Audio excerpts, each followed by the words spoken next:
Selamat datang di channel Ngakak Show. Saya bangga sekali, terima kasih sudah diundang di acara yang luar biasa ini. Tepuk tangan buat Bapak Ibu sekalian. Dan saya yakin IAI pasti akan besar karena memang kompak-kompak ya. Saya merasakan kalau ini selama ini saya hanya dengar dari luar berita IAI orangnya kompak. Malam ini saya benar-benar bisa membuktikan bahwa IAI itu kompak. Kompak itu begini ya, baru duduk udah terasa Pak.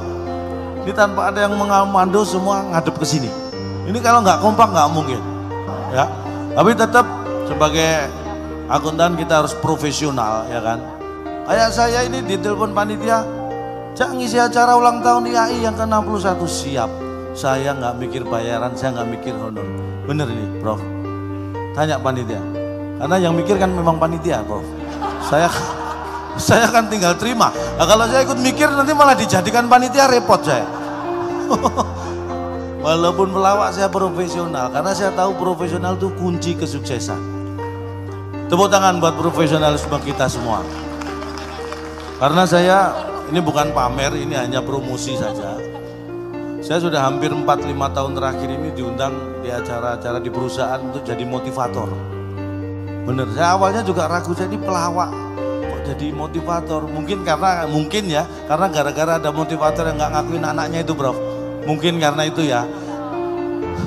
Jadi jobnya lari ke saya gitu. Karena orang justru tahu saya nggak diakui anak saya. Jadi mungkin kasihan gitu. Awalnya saya ragu-ragu, tapi pertama kali saya coba ada perusahaan Prof ngundang saya jadi motivator. Besoknya tutup.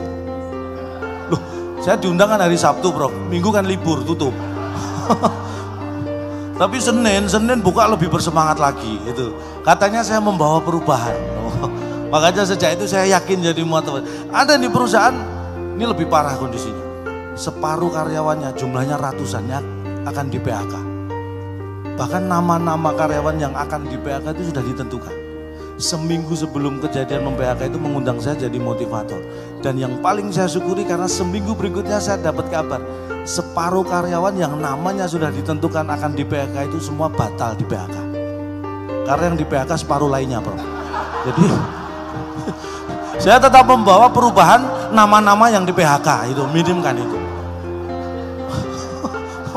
Bapak ketawanya karena saya itu sebenarnya apa ya? Saya itu sederhana, saya itu lulusan teknik, lulusan elektro.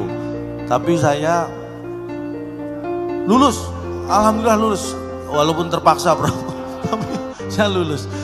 Dulu saya pernah keluar masuk. Saya itu karyawan dulu, pernah jadi karyawan bertahan maksimal 3 bulan. Maksimal 3 bulan.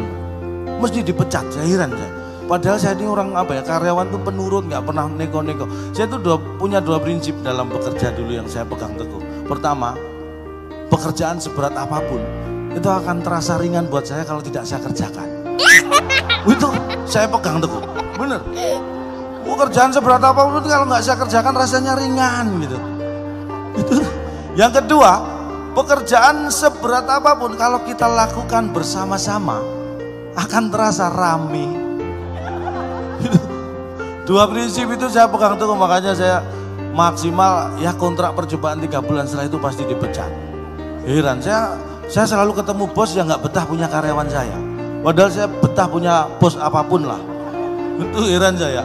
Sampai akhirnya saya diterima, ini sering saya ceritakan jadi motivator ya. Jadi motivasi bahkan ini sudah sangat viral. Saya diterima bagian sales. Akhirnya saya keterima bagian sales sepeda motor, bayangkan. Kalau di Indonesia jualan sepeda motor tuh wah kayak kacang lah. Saya latihan jual beli, keterima bagian sales sepeda motor. Nih saat itu saya merasa saya akan sukses. Tanda tangan percobaan kerja itu 3 bulan saya lewati nggak terasa. Dipecat lagi. 3 bulan jadi sales motor, 1 motor pun nggak terjual. Bener, dipecat saya. Nganggur, nggak sampai seminggu, satu-satunya motor saya terjual. Aneh ya, saya 3 bulan jadi sales motor, 1 motor pun nggak terjual. Nganggur nggak sampai seminggu, satu-satunya motor saya terjual. Kadang hidup ini memang ironis. nggak sampai sebulan itu separuh perabot rumah itu terjual. Ya sejak itu saya jualan kulkas, TV itu gampang banget. Berarti kan sebenarnya bakat sales saya itu tinggi Pak ya. Cuma munculnya di saat yang kurang tepat gitu aja. Bener.